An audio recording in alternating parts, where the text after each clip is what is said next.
Biblia en mano. Muy bien, la Biblia en la mano y vamos a repasar desde el principio, así rápidamente. Bien, algunos hasta me muestran la Biblia. Bien, muy bien, muy bien. Y los que no, rápidamente buscando en el teléfono. Tic, tic, tic, tic, tic. Bien, vamos a ver. Hacemos un breve y rápido repaso. Capítulo 1 de Hebreos. ¿Cuáles son las cosas que trata?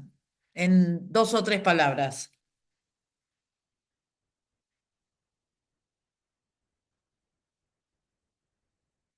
Capítulo 1. Ay, qué nervios. No me esperaba esto. Vamos. A ver. Dios sobre habla de su sobre hijo. sobre la superioridad de su hijo, Bien, de que es superior. entonces, primero hace una descripción de Jesús, recuerden, ¿sí? Los primeros versículos, Ujú. descripción de Jesús. Después habla de la superioridad del Hijo. ¿Sobre quién? En el capítulo 1. Sobre los ángeles, Sobre los ángeles. Muy bien. Ahora, eh, en el capítulo 2 nos dice que Jesús fue hecho menor que los ángeles. Capítulo 1 superior, capítulo 2 menor que los ángeles, ¿por qué? porque se refiere a Jesucristo hombre.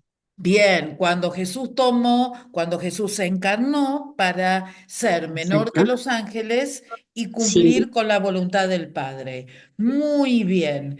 Capítulo 2, los primeros cuatro versículos. ¿De qué hablan?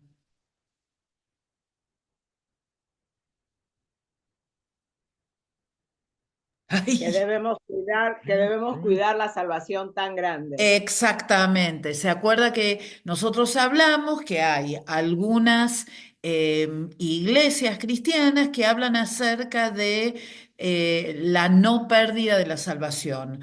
La iglesia cuadrangular cree que la salvación se puede perder y por lo tanto no es el único momento en que el autor a los Hebreos habla acerca de cuidar aquello que hemos creído, pero lo menciona ahí también. Muy bien. A ver, capítulo 3. Jesús superior a quién. A Moisés, a Moisés. Sí, muy bien. A Moisés, Jesús superior a Moisés. Capítulo 4 habla acerca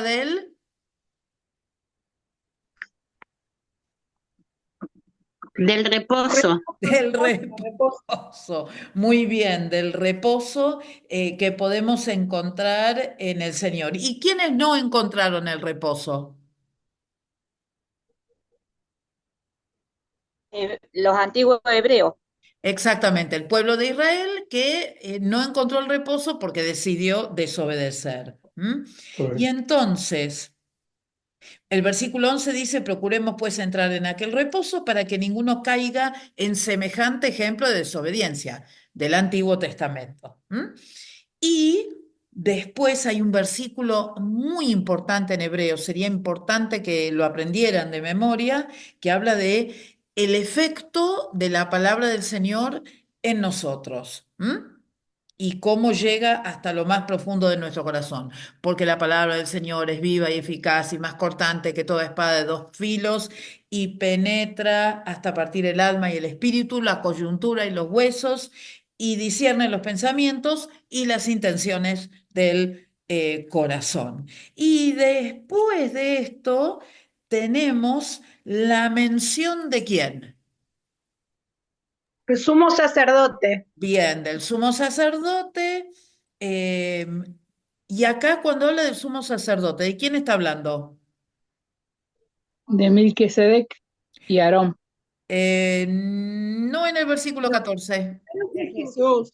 Pero Habla de Jesús, Jesús, ¿sí? Habla de Jesús. No tenemos un sumo sacerdote que no pueda compadecerse de nuestras debilidades, sino uno que fue tentado en todo, pero, Sin pecado. ahí Sin está, pecado. pero sin pecado. Entonces, nosotros podemos, dice el versículo 16, acercarnos confiadamente dice al trono de la gracia para alcanzar misericordia y hallar gracia para ese socorro oportuno que necesitamos, ¿no? Todos nosotros, todos los días. Bienvenidos a los que se van sumando. Capítulo 5.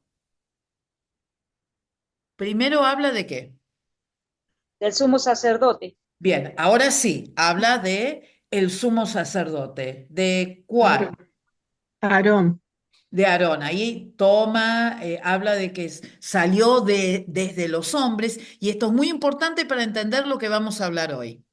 Entonces dice que este sumo sacerdote fue tomado entre los hombres y lo que tenía que hacer era presentar ofrendas y sacrificios para los hombres, ¿no? Que fuera paciente. ¿Se acuerdan que habíamos hablado acerca de eso? Ahora.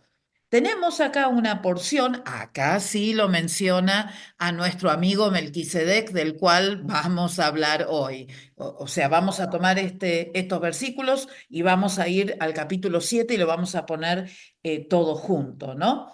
Eh, y vamos a poder entender esto una vez que veamos el capítulo 7, ¿no? Y después, a partir del versículo 12 del capítulo 5, habla de la inmadurez espiritual, ¿se acuerdan? ¿Y qué dice? Que en vez de comer carne, ¿qué estaban tomando estos cristianos? Leche. Leche, sí, no estaban comiendo alimento sólido, sino que estaban todavía con los rudimentos. ¿Y se acuerdan los rudimentos que menciona el capítulo 6? ¿De lo básico? Del arrepentimiento. La fe en Hablan Dios. Del arrepentimiento. del arrepentimiento, de la fe en Dios, ¿qué otro? Las obras muertas. Bien, La importancia del bautismo. bien, La imposición de manos. sí, La resurrección de los muertos. bien. El juicio eterno. Perfecto, perfecto. Y entonces, el versículo 4 para nosotros también tiene que ser uno de esos versículos que esté en nuestra mente siempre, porque dice, porque es imposible que los que una vez fueron iluminados y gustaron del don celestial y fueron hechos partícipes del Espíritu Santo y asimismo gustaron de la buena palabra de Dios y los poderes del siglo venidero recayeron, sean otra vez renovados para el arrepentimiento. Ya eso pasó una vez. Es decir, yo puedo recaer, bueno, espero que no, pero quiero decir, uno como hombre tiene la posibilidad de volver a caer. Pero si volvemos a caer, no podemos empezar desde el principio otra vez, porque si no es como que siempre tenemos que volver al principio. Parece el juego, ¿cómo se llama ese juego que el Ludo era? Ese juego que te saca uno y tenés que volver al principio, ¿no? O cualquiera de De estos la juegos. oca. El juego El de juego la de la oca oca. también. Sí, hay varios juegos que te hacen volver al principio. Bueno, la realidad de la vida cristiana es diferente. No hay que volver al principio. Eso que ha ocurrido en nosotros ya está establecido. Lo que yo tengo que hacer, si es que recaigo, es recordar todo aquello que sé, pero seguir hacia adelante, no volver hacia atrás. Por eso es que el versículo 9 dice, pero en cuanto a vosotros, oh amados, estamos persuadidos de cosas mejores y que pertenecen a la salvación, aunque hablamos así. Es decir, que está poniendo una esperanza en las vidas de estas personas y está, si se me permite el término, está apostando a estas personas porque entiende que están lo suficientemente capacitadas para no tener que volver a empezar. Les dice que no se hagan perezosos, sino imitadores de aquellos que por la fe y la paciencia heredan las promesas. Eh, la pereza. Es muy fácil caer en la pereza. Es una palabra que no conversé con ustedes y que quería volver a decir. No hay nada peor que un cristiano perezoso. No hay nada peor que un cristiano que sabe lo que tiene que hacer y no lo hace. Por pereza, por vagancia, por fiaca. Eso es una palabra que no puede estar en nuestro vocabulario diario. No puede estar. Una cosa es estar cansado y otra cosa es no tener ganas y tener, como nosotros le decimos, usualmente fiaca, ¿no?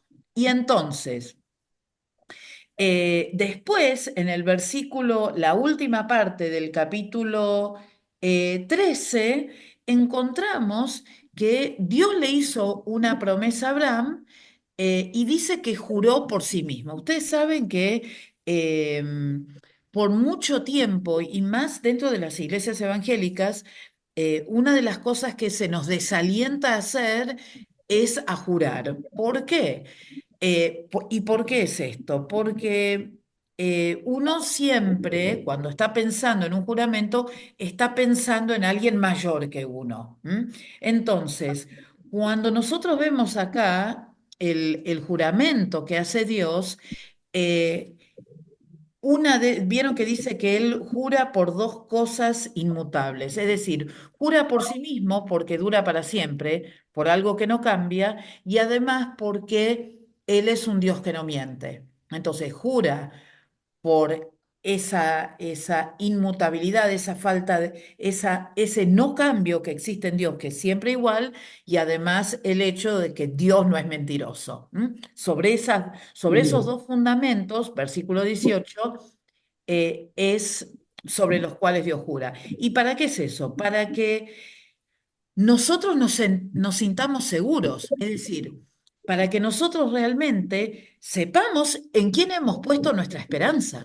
No hemos puesto nuestra esperanza en un Dios que, bueno, no sabemos si está, si no está, si va a llover, si no va a llover, si va a salir el sol o no va a salir el sol, si vamos a ser perdonados o no, sino que esa promesa está ahí para nosotros y nosotros nos asimos de esa promesa y nos tomamos de ella creyendo que va a ser así. Y dice, em, eh, em, el versículo 19 dice, la cual tenemos como segura y firme ancla del alma que penetra hasta dentro del velo, donde Jesús entró por nosotros como precursor, hecho sumo sacerdote para siempre, según el orden de Melquisedec. Y hay algo muy interesante que a mí me gustaría compartir con ustedes, que tiene que ver con esta palabra, esto de ser un precursor. ¿Ustedes saben lo que significa la palabra precursor? ¿Qué significa pre, por lo menos? El que antecede, el que marca camino Claro. previamente. Exactamente. Un precursor es alguien que viene por delante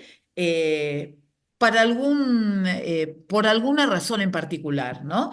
En la antigüedad, siempre antes que llegaba algún rey, había un grupo de personas a las cuales se las llamaba los precursores, que eran los que avisaban que estaba por llegar el rey. Entonces, preparaba el lugar para que ese rey pudiese entrar y para que ese rey pudiese ser recibido como tenía que ser recibido. ¿Quién fue el precursor de Jesús? Juan el Bautista. Juan el Bautista. Exactamente, muy bien, muy bien. Muy bien. Ahora, eh, cuando nosotros leemos el libro de Hebreos y cuando nosotros estamos acá hablando acerca del precursor, acá el precursor es Jesús, ¿no es cierto? Eso es lo que dice el versículo 20. ¿Por qué? Porque Él entró primero. Él entró al lugar santísimo primero, habiendo ofrecido su vida como sacrificio por todos nosotros, y él entró de una manera muy diferente. Porque ¿qué es lo que dice el final del versículo 20? Que Jesús entró como precursor, es decir, como el primero a la presencia de Dios, pero ya no como un sacerdote según el linaje de Aarón, o si ustedes quieren, de la tribu de Leví, porque toda esa tribu fue la que fue elegida para trabajar en el sacerdocio, sino que Jesús fue hecho sumo sacerdote según el orden, según el linaje. Y aparece otra vez este nombre acá, según el linaje de Melquisedec.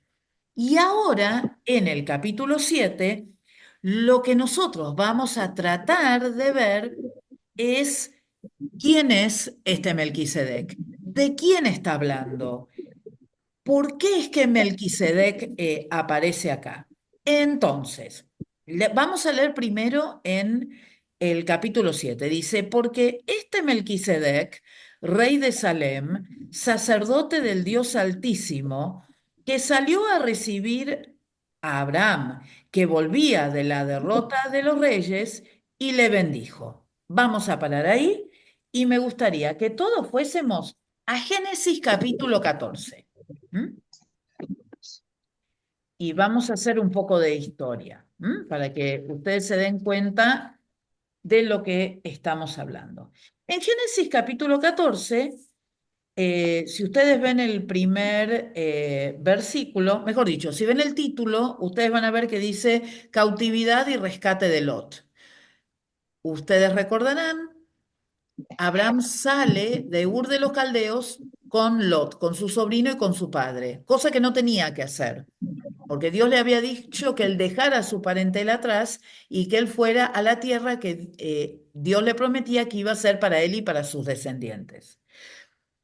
Lleva a su padre, se acuerdan que a poco de salir el padre enferma y muere, y siguió él viajando con su sobrino. Recuerdan ustedes, los sirvientes comienzan a pelear, hay como una crisis ahí de los trabajadores de uno, los trabajadores de otro, y Abraham dice, bueno, esto no puede seguir, tenemos que separarnos. Bueno, ¿a vos qué parte te gustaría? ¿Y qué hace Lot? Elige a su criterio la que él consideraba la mejor parte, porque había ciudades, porque él veía como un futuro promisorio desde el punto de vista económico. Es decir, se le fueron un poco los ojos y bueno, Sodoma, Gomorra, que los reyes, que las ciudades, se queda ahí. ¿Y qué es lo que ocurre? Bueno, lo que todos sabemos. Dice, aconteció que en los días de Amrafel, rey de Sinar, Arioc, rey del Elazar, Kerdolamer, rey de Elam, y Tidal, rey de Goim, que hicieron guerra contra los reyes de Sodoma, de Gomorra y otros reyes, se juntaron en el valle y después, si seguimos más adelante, nos dice el versículo 11 que tomaron toda la riqueza de Sodoma y de Gomorra, todas sus provisiones, y se fueron, y tomaron también a Lot, hijo del hermano de Abraham, que moraba en Sodoma y sus bienes, y se fueron. Y entonces nos cuentan las escrituras que alguien le avisa a Abraham que su sobrino había sido tomado prisionero, y ¿qué hace Abraham? Va y lo rescata, ¿sí? Y lo rescata de estos reyes que, si volvemos a Hebreos capítulo 7, dice, él derrota a esos 4 reyes que yo les mencioné del capítulo 1, por eso en el versículo 1 del capítulo 7 de Hebreos, estoy ahora, dice que Melquisedec salió a recibir a Abraham, que volvía de la derrota de los reyes. Bueno, volvemos al capítulo 14 de Génesis, y dice el versículo 18, entonces Melquisedec, rey de Salem, Y sacerdote del Dios Altísimo sacó pan y vino y le bendijo, diciendo, bendito sea Abraham del Dios Altísimo, creador de los cielos y de la tierra, y bendito sea el Dios Altísimo que entregó tus enemigos en sus manos. Y le dio a Abraham los diezmos de todo. Esto es lo que ocurrió, lo que leemos en Génesis capítulo 14. Volvamos ahora a Hebreos capítulo 7. ¿Se entendió hasta ahora lo que pasó? Esto es lo que pasó en el Antiguo Testamento, tal cual como lo relatamos. Entonces dice, porque este Melquisedec, rey de Salem, sacerdote del Dios Altísimo, que salió a recibir a Abraham, que volvía de la derrota de los reyes, le bendijo a quien asimismo dio a Abraham los diezmos de todo, cuyo nombre significa primeramente rey de justicia y también rey de Salem, esto es, rey de paz. Sin padre, sin madre, sin genealogía, que ni tiene principio de días ni fin de días, sino hecho semejante al Hijo de Dios, permanece sacerdote para siempre. ¿Hasta acá vamos bien? ¿Sí? Bien. Sí. Entonces, ahora vamos a hacer otro de esos lindos cuadros que hice la otra vez. A ver, déjenme ver. Déjenme encontrar a dónde está. Esperen que busco un... No, no, está equivocado. Estoy buscando en el lugar equivocado. Esperen un minutito. Acá estoy. Bien, vamos a compartir esta pizarra y lo que voy a hacer otra vez, como hice la otra vez, es un pequeño cuadro. eh, no, no quiero esto. Quiero, ahí. Vamos a hacer, no quiero eso. Ay, no. A ver,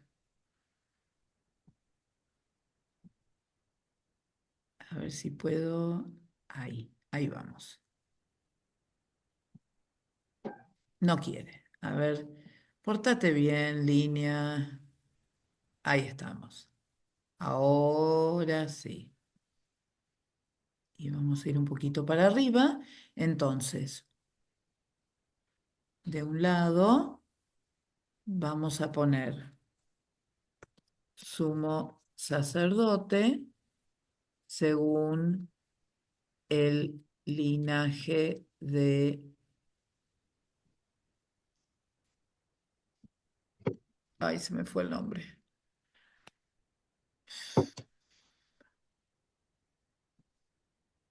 Aarón. Esperaba que alguien me soplara. Y después, acá, si alguien sabía leer mi mente, lo podía hacer. Y acá vamos a poner sumo. Vamos a poner primero Melquisedec y su sumo sacerdocio. ¿Sí? Bien, entonces, vamos ahora a pensar, de acuerdo a lo que dice acá, ¿qué es lo que dice sobre Melquisedec primero? A ver, ¿qué es lo que dice? Capítulo 7, chicos, no es ninguna... ¿Era rey de Salem? Bien, Rey de rey Salem. de Salem. Bien, ¿qué más?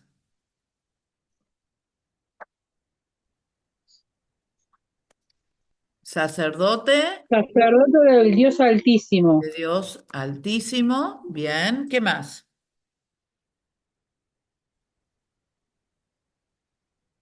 ¿Su nombre qué significa? Rey de justicia. Rey de justicia, Y, Rey de paz. rey Rey de de paz. Salem, y de Salem, paz. Bien, ¿qué más? Sin rey de padre, Salem, Sin padre, sin sin madre, madre, sin, sin sin genealogía. genealogía. ¿Qué más? No tiene principio de días ni fin de vida. ¿Y qué quiere decir eso? Eternidad. Infinito. Eternidad, es eterno, ¿sí? Bien. ¿Qué más? Muy importante. Hecho semejante al Hijo de Dios. Exactamente. Hecho Muy bien. semejante. Pero ¿cómo les gusta escribir en mi pizarra?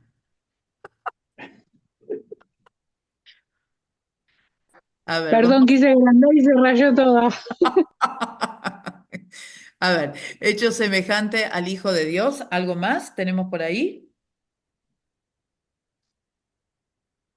Muy importante. Permanece para siempre. Bueno, ¿qué significa eso? Que su sacerdocio es Eterno. sacerdocio eterno, ¿sí? Bien, ahora lo que vamos a hacer, basado en lo que encontramos en esta parte del capítulo 7 acerca de Melquisedec, vamos a tratar de ver y de compararlo con el sumo sacerdocio que nosotros conocemos eh, o que conocimos en el libro de, eh,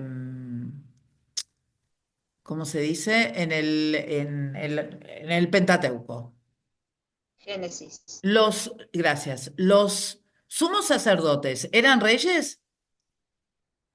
No, No, sí, algunos No. Su única función, no tenían una función política, ¿sí? Era solamente espiritual. Bien, ¿qué más? ¿Sí eran qué? ¿No eran reyes, tenían pero sí padre, eran? sacerdotes. Sí eran sacerdotes. Sacerdote. Bien, ahí está. ¿Qué más? ¿Tenían genealogía? Sí, Sí. ¿De dónde provenían?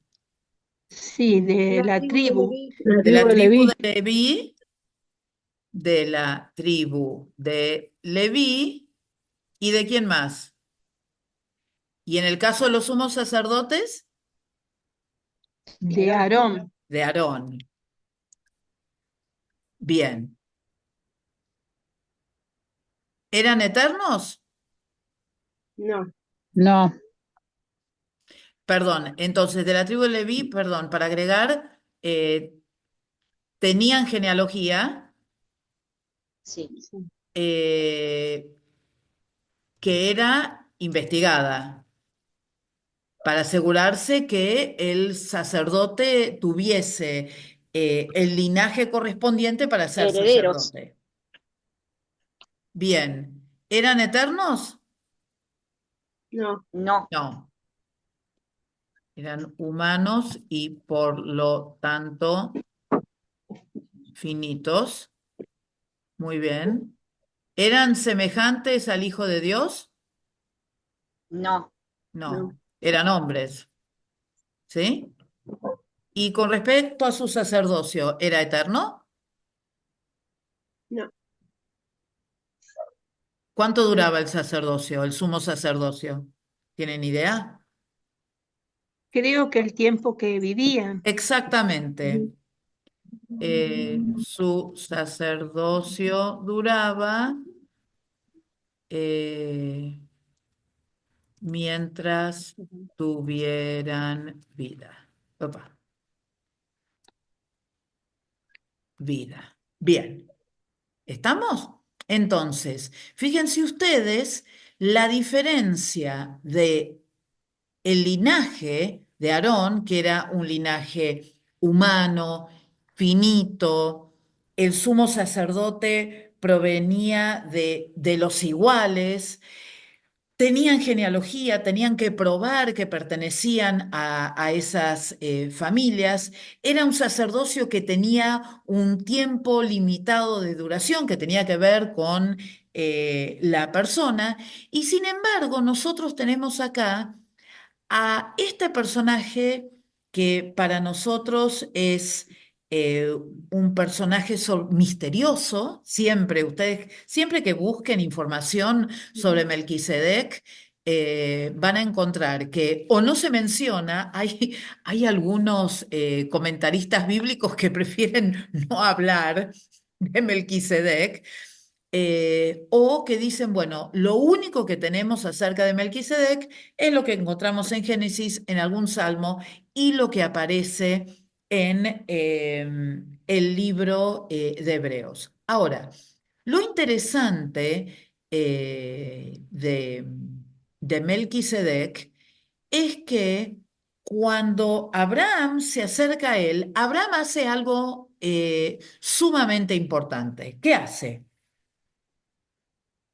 Le ¿Ofrece da los los diezmos? diezmos. Exactamente, le ofrece los diezmos. Y si le ofrece a Abraham los diezmos, es decir, el 10% de lo que tenía a Melquisedec, ¿qué piensan ustedes que era o la opinión o qué es lo que qué es lo que Abraham vio en Melquisedec para entregarle los diezmos? ¿Cuál es Que la era, lógica? que era superior a él y era un Exactamente. tipo de Cristo. Exactamente, que era superior. Entonces, ustedes van a encontrar que justamente Melquisedec es un tipo de Cristo. Hay algunos que piensan que hasta fue una teofanía o una aparición de Jesús a Abraham con todo lo que conllevaba la promesa que Dios le había hecho a Abraham anteriormente. Algunos simplemente dicen que es digamos, simplemente es una figuración de Jesús. Perdón, Florence, Sí, yo encontré que Melquisedec era como una preencarnación de Cristo. exactamente. Es como que en ese momento Jesús se apareció de esa manera. Puede llegar a ser. Lo que más nos tiene que interesar a nosotros o lo que más tenemos que entender es que Melquisedec fue un personaje especial al cual Abraham le rindió honor porque lo reconoció como alguien mayor. Y las características que el autor de los Hebreos nos da y que leemos también en Génesis nos hacen pensar que el sacerdocio de Melquisedec era, era sin lugar a dudas, diferente al sacerdocio de Aarón y que evidentemente, como ya les dije, era superior. Y entonces dice el versículo 4: considerad pues cuán grande era este, a quien aún Abraham, el patriarca, dio diezmos del botín. Y acá viene un poco el tratar de entender por qué es que se menciona a Melquisedec, porque hay una razón.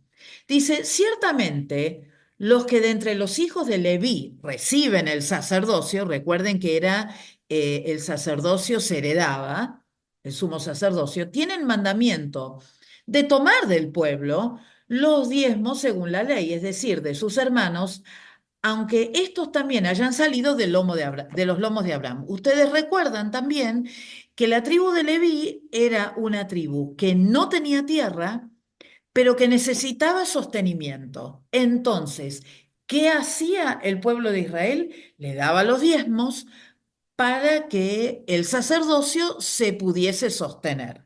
¿Sí? ¿Hasta ahí vamos bien? Y dice, pero aquel cuya genealogía no es contada de entre ellos, tomó de Abraham los diezmos y bendijo al que tenía las promesas. Entonces, el razonamiento y lo que está tratando de compartir el autor de los Hebreos es lo siguiente.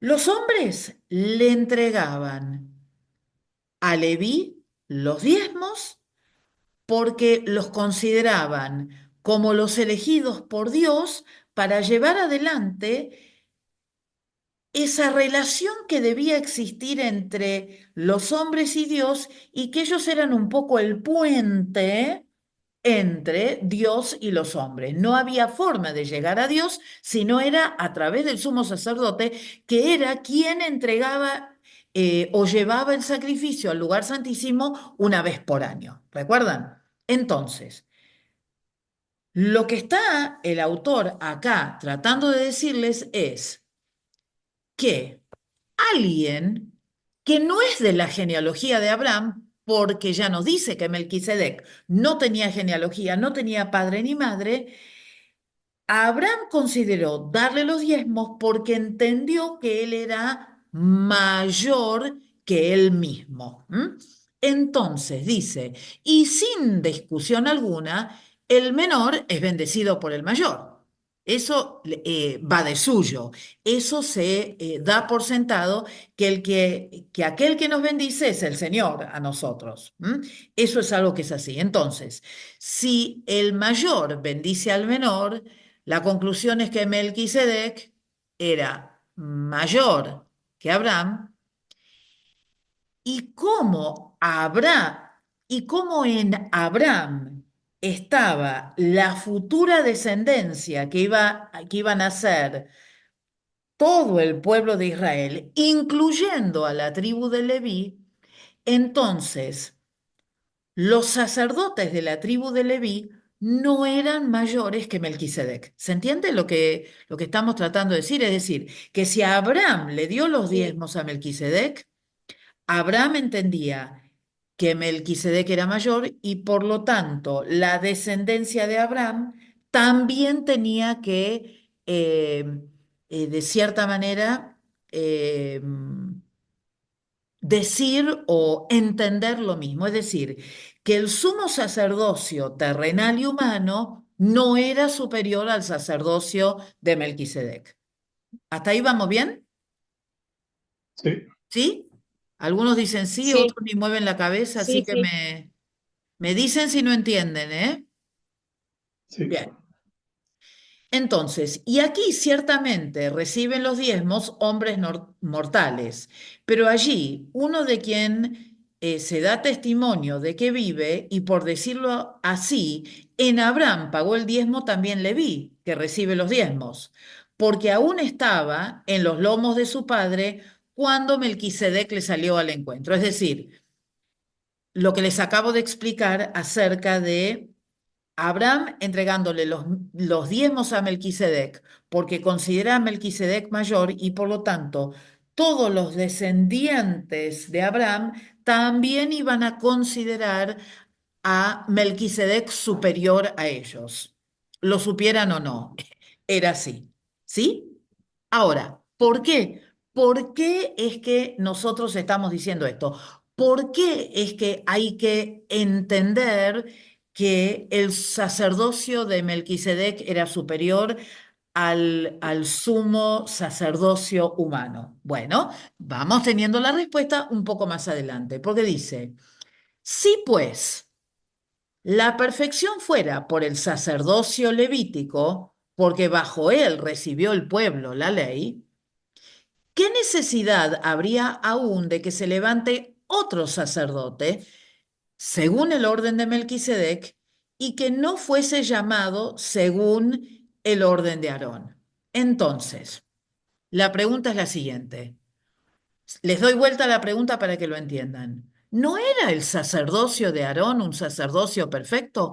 ¿Para qué tenía que levantarse otro sacerdocio según otra familia que fuese superior? Y ustedes me pueden dar la respuesta. ¿Por qué No era tenía que... perfecto porque era Exactamente, No humano. eran perfectos, tenían sus exactamente, debilidades. exactamente. Así es, así es. El sacerdocio, el sumo sacerdocio, según la familia de Aarón, es todo aquello que nosotros dijimos antes. Finito, ellos tenían que presentar sacrificios por ellos mismos antes que por los demás. Era un sacerdocio humano, era un sacerdocio que era imperfecto. ¿Por qué?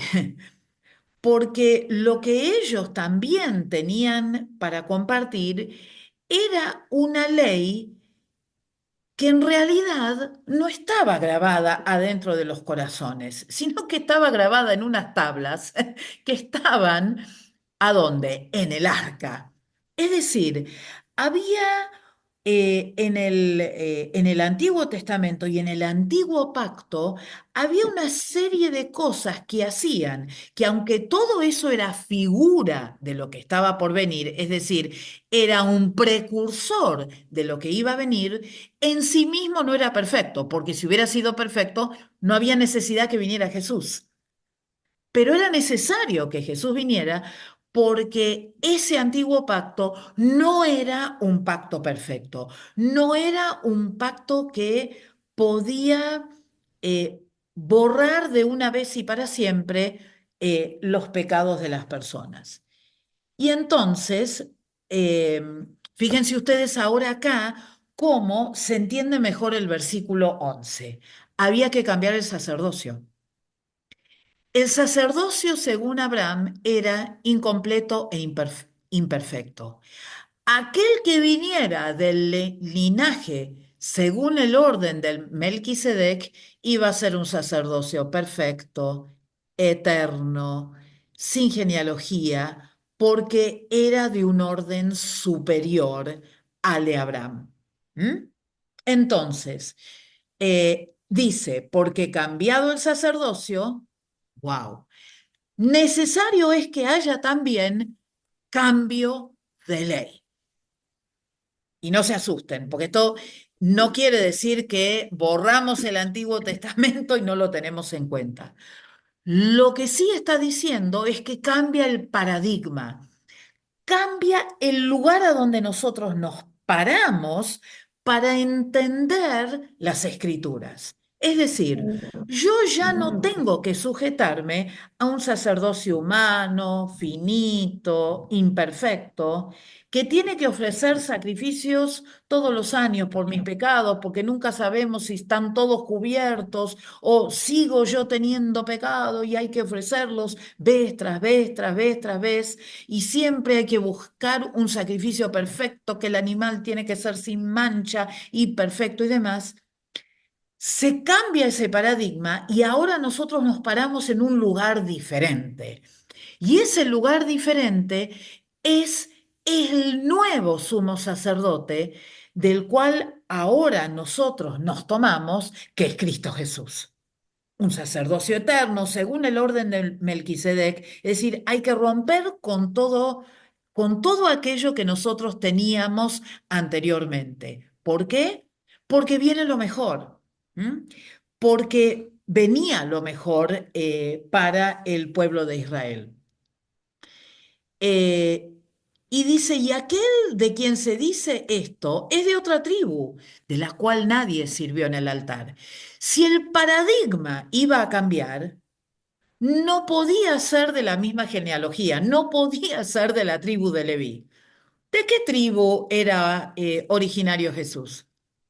De De Judá. Judá. De Judá. Judá. De Judá, una tribu que nunca había sido tenida en cuenta para eso, ¿m? De la cual dice nadie había servido en el altar, porque manifiesto es que nuestro Señor vino de la tribu de Judá, de la cual nada habló Moisés tocante al sacerdocio. Y esto es aún más manifiesto si a semejanza de Melquisedec se levanta un sacerdote distinto. Ya no es humano, es celestial, es diferente, es distinto.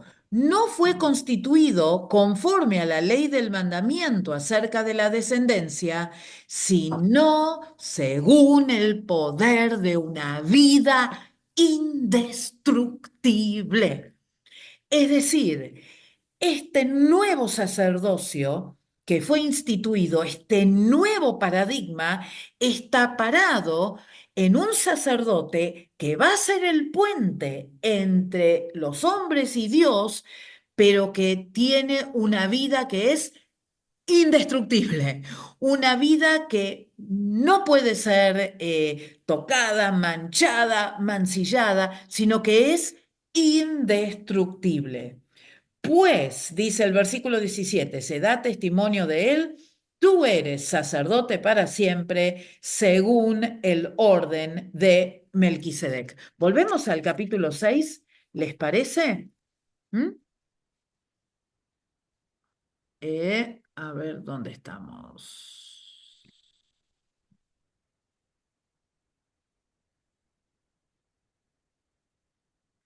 Dice, la cual, versículo 6:19, volvemos a leerlo, fíjense lo que dice, la cual tenemos como segura y firme ancla del alma que penetra hasta el velo, donde Jesús entró por nosotros como precursor y dice acá, hecho sumo sacerdote para siempre, según el orden de Melquisedec. Es decir, Jesús entró al lugar santísimo, así como lo hacían los sumos sacerdotes en la época de Moisés.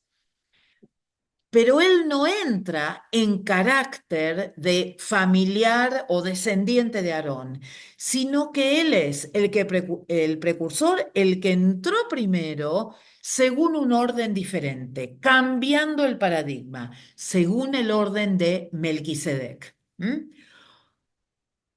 Y vuelvo a algo que dijimos y que lo pasé por alto a propósito. Fíjense ustedes qué interesante que los sumos sacerdotes eran sumos sacerdotes y nada más que sumos sacerdotes. Pero Melquisedec era dos cosas. Melquisedec era rey de paz y Melquisedec era también sacerdote. Entonces, cuando nosotros volvemos a leer, dice que el versículo 1 del capítulo 7 dice, porque este Melquisedec, rey de Salem, sacerdote del Dios Altísimo, dice, salió a recibir a Abraham. Un detalle no menor. ¿Quién salió a recibir a quién? ¿Quién fue a quién? Dice que Melquisedec salió a recibir a Abraham. Fíjense ustedes qué significativo, muy significativo, porque antes, según los otros, según el otro orden, según el orden de Aarón, era al revés, era el sumo sacerdote, era el que tenía que ir a hacer el trabajo y tenía, digamos, un lugar de mucha preeminencia dentro del pueblo. En el caso de Abraham, es Melquisedec el que lo va a buscar. Y Melquisedec, cuando lo reconoce, ¿qué hace? Le da el diezmo. Entonces, nosotros, lo que estamos viendo acá, y vuelvo entonces al capítulo 7, estoy en el versículo 17, o el versículo 18 que dice, queda pues abrogado el mandamiento anterior. ¿Sabe lo que significa abrogado? Reconocido. Sí, anulado, revocado, invalidado, cancelado, suprimido, borrado. Entonces dice, queda abrogado el mandamiento anterior, ¿por qué? Por su debilidad y por su ineficacia. Es decir, ¿qué es lo que el autor les está tratando de decir a estos hebreos? Sostenerse en el antiguo paradigma no funciona. Porque ese paradigma, el paradigma del Antiguo Testamento, el antiguo pacto, como ustedes quieran llamarlo, es débil e ineficaz. ¿Por qué débil? Porque hay que renovarlo todo el tiempo, todo el tiempo, todo el tiempo y todo el tiempo. ¿Y por qué es ineficaz? Bueno, porque hay que renovarlo todo el tiempo. Porque si fuera eficaz, sería una vez y para siempre, pero no lo es. ¿Por qué? Porque era figura de lo que habría que venir. Y dice el versículo 19, chocolate por la noticia, pues nada perfeccionó la ley. ¿Mm? Nada perfeccionó la ley. Entonces dice, queda abrogado el mandamiento anterior y se introduce una mejor esperanza por la cual nos acercamos a Dios. ¿Y quién es esa esperanza? Jesús. Jesús, Cristo. claro que sí. Jesús es la esperanza, porque Él es fuerte y eficaz. Él es fuerte y eficaz en todo lo que hace por nosotros. Y esto no fue hecho sin juramento, porque los otros ciertamente sin juramento fueron hechos sacerdotes. Pero este, con el juramento del que le dijo, juró el Señor y no se arrepentirá, tú eres sacerdote para siempre, según el orden de Melquisedec, les pregunto, en el versículo 21, ¿quién es este? Jesús. No, Abraham. no, Melquisedec, no. ¿Quién juró? Aarón, No, ¿quién juró? Fíjense ustedes lo que dice el texto del Salmo 110. ¿Juró él? Señor. Dios, el ¿Sí? Señor, el Dios. Señor, Dios. Ah, ¿Sí? Está hablando de Dios, ¿sí? de Entonces Dios, sí. dice, los sacerdotes humanos, según el orden de Aarón, fueron sacerdotes pero sin juramento, sin necesidad de un juramento. Pero dice que cuando Jesús estableció, perdón, cuando Dios estableció el sumo sacerdocio de Jesús, lo hizo a través de un juramento del cual jamás se arrepintió. Tú eres sacerdote para siempre, según el orden de Melquisedec. ¿Hasta ahí vamos entendiendo? Bueno, Sí. calculo que sí. Algunos me dicen que sí, otros no sé. Bien, Sí, sí, bien, sí. bien. Sí. Por lo tanto, en conclusión, seguidamente, como quieran decirlo, Jesús es hecho fiador de un mejor pacto. ¿Qué es fiador? ¿Qué es, qué es un fiador? El que ¿Quién garantiza. garantiza? Claro, claro, claro que sí, es el que garantiza. Ahora ninguno de nosotros quiere ser fiador de nadie, por temor a tener que pagar deudas que no nos corresponden, ¿no es cierto? Pero dice este versículo, Jesús es hecho fiador de un mejor pacto. ¿Cuál es ese mejor pacto? Bueno, que Jesús dio su vida, derramó de su sangre, entró a la presencia de Dios y ahora se convierte en nuestro sumo sacerdote, ¿m? Según el orden de Melquisedec. Es decir, es un nuevo sacerdote según un nuevo orden. Es un nuevo paradigma. Y los otros sacerdotes llegaron a ser muchos. ¿Por qué? Y porque se morían, debido a que por la muerte no podían continuar. Mas este, por cuanto permanece para siempre, tiene un sacerdocio inmutable. ¿Quién es este? Jesús. Jesús, acá sí es Jesús, ¿sí? Quizás ustedes saben que estas traducciones son traducciones que tienen algún tiempo y que quizás nosotros en nuestro lenguaje diario no diríamos hablando de Jesús. Pero esto es lo que significa y por eso lo traemos a colación. Entonces, Jesús permanece para siempre, es decir, Jesús es eterno y tiene un sacerdocio inmutable. ¿Qué significa inmutable? Que no cambia. Que Que no no cambia. cambia. Claro, que no muta, que no cambia. Exactamente. es único, ¿Perdón? es único. Es único. En este caso, inmutable significa que no cambia.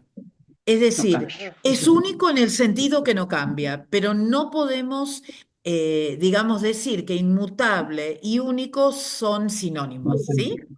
Entonces, por lo cual también puede salvar perpetuamente a los que por él se acercan a Dios, viviendo siempre para interceder por ellos.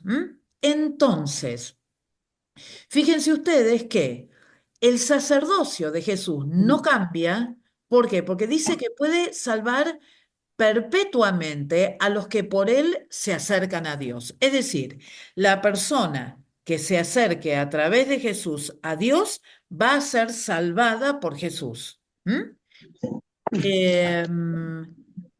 Viviendo siempre para interceder por ellos. ¿Mm? Entonces, ¿qué es la intercesión? Es ponerse en la brecha, ponerse en el lugar. ¿Mm? Es decir, nosotros estamos diciendo que Jesús siempre es ese puente entre el hombre y Dios o Dios y el hombre para interceder, para estar entre nosotros y estar delante de la presencia de Dios hablando sobre nosotros. ¿Por qué? Dice el 26, porque tal sumo sacerdote nos convenía, santo, inocente, sin mancha, apartado de los pecadores y hechos más sublime que los cielos, que no tiene necesidad cada día, como aquellos sumos sacerdotes, de ofrecer primero sacrificios por sus propios pecados y luego por los del pueblo, porque esto lo hizo una vez para siempre, ofreciéndose a sí mismo. ¿Mm? Entonces, fíjense ustedes que acá hace una descripción del sumo sacerdocio de Jesús, que es santo, que es inocente, que es sin mancha, apartado de los pecadores, hecho más sublime que los cielos, que no ofrece sacrificios diarios por sí mismo o ofrece por sí mismo primero para luego ofrecer por los del pueblo, porque lo hizo ¿cuántas veces? Una Una vez. vez y Para para siempre. ¿Mm? Ofreciéndose a sí mismo. ¿Estamos? Y entonces dice, porque la ley constituye sumos sacerdotes a débiles hombres, a hombres que son débiles. ¿M? Pero la palabra del juramento posterior a la ley constituye ¿a quién? Al Hijo, hecho perfecto para siempre. ¿M? Entonces, la ley puso a hombres para que fuesen sumos sacerdotes, pero esos hombres eran totalmente imperfectos. Mientras que Dios, a través de su juramento, que fue posterior a la ley, palabras no menores, ¿sí? Porque ustedes tienen que entender que este libro fue escrito para tratar de hacerle entender a los hebreos o a los judíos que lo que vino con Jesús, que fue posterior, es mejor que lo anterior. ¿M? Entonces, esto que dice posterior a la ley es sumamente importante de recordar. Hecho perfecto para siempre. ¿Quién diría, no? Que un capítulo nos llevaría casi una hora. Bueno, nos encontramos 9:10, ¿les parece? Hacemos un descansito Bueno, y después bueno, hacemos el capítulo 8, que es más corto. Bueno, Vamos a luego. detener. Bien, estamos todos ahí. Entonces, quiero compartir con ustedes esto antes que me olvide. Vamos a tener un acto de clausura para celebrar juntos este año que hemos pasado. Y va a haber hermanos y hermanas de todo el país que se van a sumar. Ya sus directores les van a pasar esta pequeña eh, diapositiva que hemos hecho. Vamos a hacer algunas cosas dando gracias a Dios. Va a participar nuestro presidente, el pastor César va a compartir con nosotros una una breve porción de las Escrituras y vamos a celebrar este año que ha sido por lo más intenso. Así que ya les va a llegar la invitación, va a ser por Zoom, va a ser un día martes, ese 17 de diciembre es un día martes, cuando ya algunos hermanos ya no van a estar cursando, así que bueno, resérvenlo para celebrar este tiempo juntos. Bien, seguimos, Muy bien. ¿sí? Así que los esperamos. Se pueden poner gorrito, pueden tener papel picado. La toga. Como en los tiempos de la pandemia. Bueno, seguimos con el capítulo 8 de Hebreos. Fíjense ustedes, si nosotros volvemos para atrás, ustedes van a ver que ya desde el capítulo 6 se comienza a hablar del sumo sacerdocio, en el capítulo 5 también tenemos algo sobre sumo sacerdocio y en el capítulo 4 también se habla. Entonces tenemos algo en el capítulo 4, algo en el capítulo 5, algo en el capítulo 6, algo en el capítulo 7 y en el capítulo 8 tenemos otra porción que también nos ayuda a entender la comparación entre el viejo paradigma y el nuevo paradigma, entre el antiguo pacto y el nuevo pacto. Entonces, les dice, miren, ya hemos pasado la mitad del libro de Hebreos, dice, ahora bien, el punto principal de lo que venimos diciendo es que tenemos tal sumo sacerdote, el cual se sentó a la diestra del trono de la majestad de los cielos, ministro del santuario y de aquel verdadero tabernáculo que levantó el Señor y no de hombre. Entonces, fíjense ustedes lo que les trata de decir. Tenemos un sumo sacerdote mejor. ¿Por qué? Porque se sentó a la diestra del Padre, a la diestra del trono de Dios. Ministró en el santuario, en el mismo lugar de la presencia de Dios, el verdadero tabernáculo. ¿Por qué? Porque está siempre yendo y viniendo. Y lo que les está diciendo es, Jesús ofició, entregó su vida y presentó su vida en sacrificio en el santuario, en el lugar santísimo verdadero. El lugar santísimo de la tienda de reunión en el medio del desierto era algo que lo que estaba haciendo era mostrar lo que iba a venir. Y lo que iba a venir era mejor. Del verdadero tabernáculo que levantó el Señor y no los hombres. Es decir, es un tabernáculo mejor que el que había construido Moisés y los que lo ayudaron. Porque todo sumo sacerdote está constituido para presentar ofrendas y sacrificios, por lo cual es necesario que también éste tenga algo que ofrecer. ¿Por qué?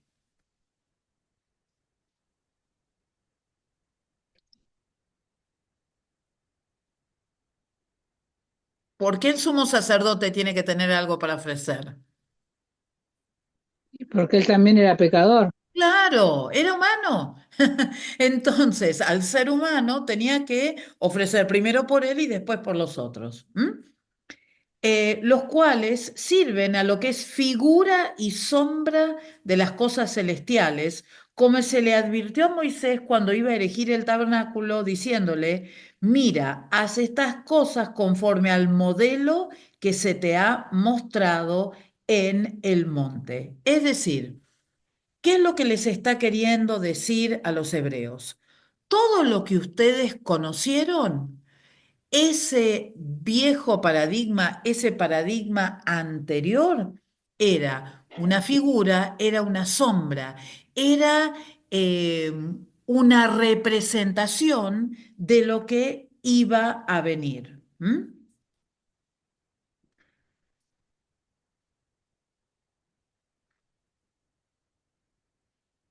Me parece que me salté el 4. Dice, ¿no? Así que si estuviese sobre la tierra, ni siquiera sería sacerdote, habiendo aún sacerdotes que presentan las ofrendas según la ley, los cuales sirven a lo que es figura y sombra de las cosas celestiales.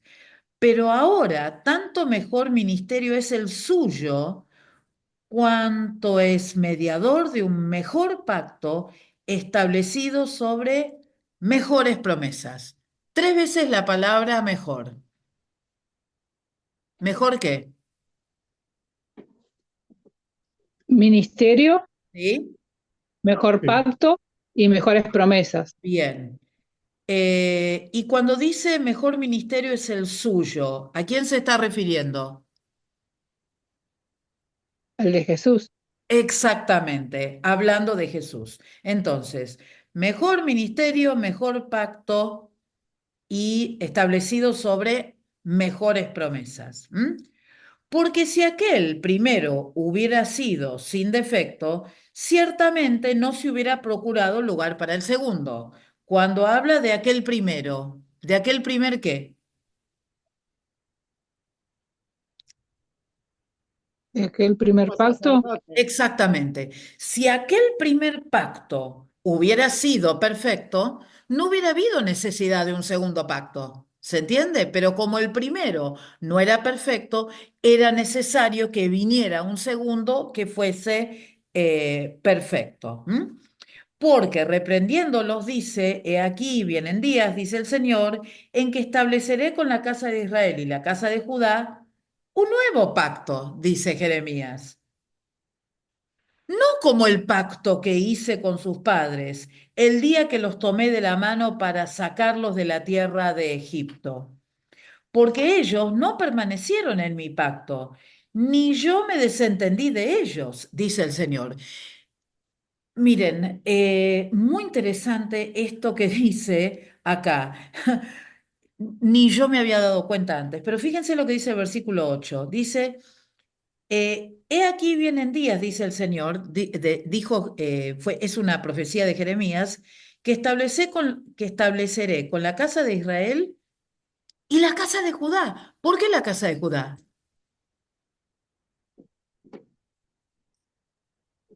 Por Porque Jesús. Que por de ahí Jesús. iba a venir el Mesías, Jesús. exactamente, exactamente. Y dice, no como ese pacto que yo hice cuando los saqué de la tierra de Egipto, porque Dios mismo dice, ellos no permanecieron en mi pacto, ni yo tampoco me desentendí de ellos, ¿no? Eh, por lo cual, dice el versículo 10, este es el pacto que haré con la casa de Israel. Después de aquellos días, dice el Señor, pondré mis leyes, ¿a dónde? En sus mentes. En sus La mentes. mente, la mente. ¿Sobre dónde las va a escribir? Sobre su Sobre corazón. su corazón. Exactamente. Y seré a ellos por Dios y ellos me serán a mí por pueblo. Miren, algo muy, pero muy interesante eh, sobre lo cual estuve leyendo y que tiene también que ver con el nuevo pacto. Cuando uno piensa en el antiguo pacto, como yo les mencioné así al pasar, hace un ratito, ¿dónde estaban escritas las leyes? En unas En tablas tablas de Estaban piedra. piedra. las básicas estaban en las tablas y después, bueno, había una serie de preceptos que se tenían que cumplir. Eran preceptos que se tenían que cumplir de una manera física, de una manera donde involucraba la acción del hombre para lograr el favor de Dios. Pero eran, por un lado, esas leyes eran leyes externas, estaban fuera del hombre, eran leyes que les eran repetidas por los sacerdotes, es decir, era como algo que estaba fuera de ellos y que era como, en cierta manera, hasta impuesto sobre ellos para que ellos cumplieran.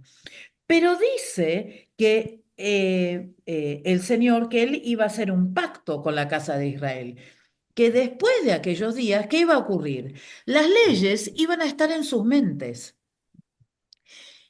dentro de sus corazones. ¿Mm? Y seré a ellos por Dios y ellos me serán a mí por pueblo. Y ninguno enseñará a su prójimo, ni ninguno a su hermano diciendo, conoce al Señor, porque todos me conocerán, desde el menor hasta el mayor de ellos, porque seré propicio a sus injusticias y nunca más me acordaré de sus pecados ni de sus iniquidades. Al decir nuevo pacto, ¿qué significa esto? Ha dado por viejo al primero. Y lo que se da por viejo y se envejece está próximo a desaparecer. Es decir, era necesario que estos hebreos entendieran, que esta gente entendiera que había algo mejor, que lo que era del pasado había servido para el pasado, había servido para una época, había servido para un grupo de personas, pero que en esta época había algo que era mejor, algo que superaba mucho más todo lo que ellos habían tenido. Y si lo ponemos en términos, no sé, muy banales, muy, pero muy banales, pensemos, por ejemplo, en cualquier celular que nosotros tengamos. Si nosotros comparamos el celular que teníamos la primera vez que compramos un celular con el que tenemos ahora, y el primer celular cumplió su etapa, cumplió su tiempo, tenía su forma. No sé si alguno de ustedes tuvo un ladrillo, yo no, pero los vi a los ladrillos, pesadísimos y que no tenían ninguna función. Y ahora tenemos celulares que hasta pueden interpretar lo que, a través de, de nuestras búsquedas, cuáles son nuestros gustos para darnos más de lo que nos gusta. Impensado hace 10 o 5 años atrás, ¿no es cierto? Entonces, ¿con qué nos quedamos? ¿Con el ladrillo o con el Samsung A45 y medio? No sé, el que tengan ustedes. Y no, yo me quedo con este. Saca mejores fotos, me da más información. ¿Se entiende? Entonces, salvando las grandes distancias, esto es lo que había, lo que los hebreos tenían que entender. Ese pacto que ellos tenían sirvió para un tiempo. Ahora había algo mejor. Y ese algo mejor es Jesús. La encarnación de Jesús, la muerte de Jesús, la resurrección de Jesús era mucho, pero mucho mejor de todo lo que ellos podrían imaginar. Y que ahora Jesús habitaba ya no eh, en las palabras de un sacerdote que decía, sí, yo vi cómo Dios descendía con su poder, sino que ahora Él vive en nosotros y que es un sumo sacerdote que nos conviene y es un sumo sacerdote que tiene algo mucho mejor de lo que nosotros podríamos llegar a tener. Aleluya. Aleluya. Bien, como hemos terminado, yo no voy a tomar más tiempo, porque cuando uno termina, uno tiene que terminar. Lo que sí quiero decirles es lo siguiente. Va a haber un parcialito la clase que viene de todo Hebreos hasta ahora. Es decir, vamos sumando capítulos, ¿sí? Hasta el capítulo 8. Háganle caso al repaso que hicimos hoy. Puede haber alguna pregunta donde se pida el orden de las distintas discusiones o las distintas pensamientos del autor de los Hebreos, que es lo que va tratando de explicar. ¿Mm? Piensen, estudien mucho con la Biblia.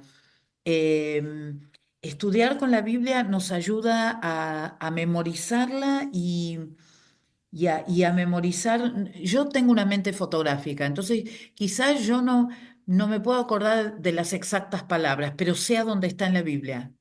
Así funciona mi cabeza, ¿no? A otros le puede funcionar, no, yo sé que está en Hebreos 8, no sé, 12 y sé que está ahí. Pero traten de maximizar su manera de estudiar, pero nunca dejen de ir a la Biblia para consulta. ¿M? Bien.